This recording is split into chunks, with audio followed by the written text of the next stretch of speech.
Hoje, quando eu estava vindo para cá, eu fiquei pensando, poxa, a gente está tão habituado a falar das especialidades, né? Você acabou de falar que você é especialista em retina, Bruna falando de catarata infantil. E aí eu queria começar com você, Bruna. Imagina que você é um paciente que entende que o olho é uma estrutura, um órgão que é responsável pela visão. Mas esse olho, ele tem vários compartimentos diferentes e cada compartimento a gente sabe que existe uma subespecialidade.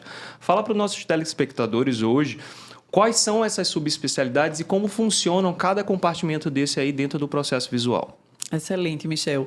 É uma temática bem importante porque a maioria das pessoas que procuram um oftalmologista acham que ele sabe tudo o que se tem para saber do olho. E, apesar de todo oftalmologista, pelo nome mesmo, precisar ter uma boa noção de exame oftalmológico, como prescrever um óculos, identificar doenças de uma maneira geral, as mais importantes, identificar quando algo está alterado em alguma estrutura, mesmo que aquela estrutura do olho não seja da minha subespecialidade, para eu poder encaminhar aquele paciente para o colega que é especialista naquilo. Isso tudo é muito importante e isso todo oftalmologista deveria fazer. Mas é muito incomum que o paciente entenda de que tem oftalmologista especialista em catarata, oftalmologista especialista em glaucoma, em córnea, em retina. Eu trouxe meu olhinho aqui já para te fazer uma ajuda, por favor, fique à vontade.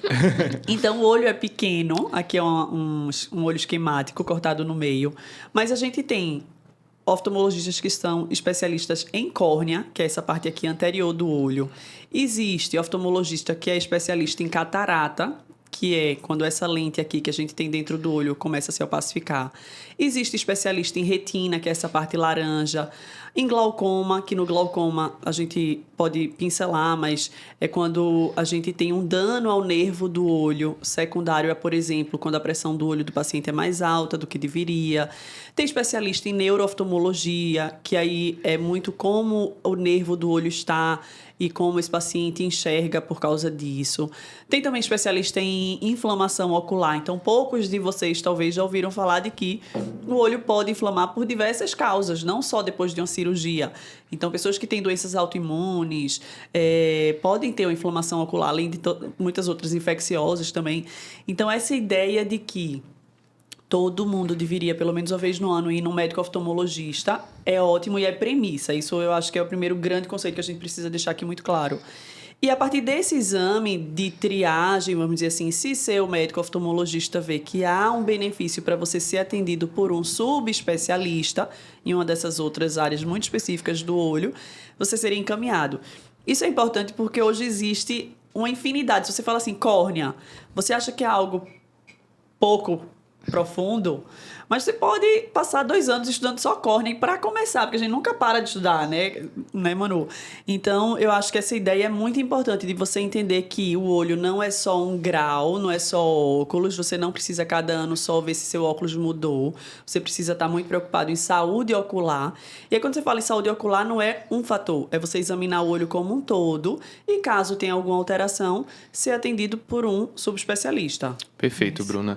Enquanto você estava explicando, eu estava aqui pensando, você tocou várias vezes no termo oftalmologista, né? E ninguém melhor do que a vice-presidente da sociedade aqui para explicar. Manu, fala para a população quem é o oftalmologista, quem é esse profissional, como e quem pode se autodenominar como especialista aí na visão. O médico, começando, né? O oftalmologista, ele é um médico, então ele fez um curso, né? Uma graduação em medicina durante 6 anos.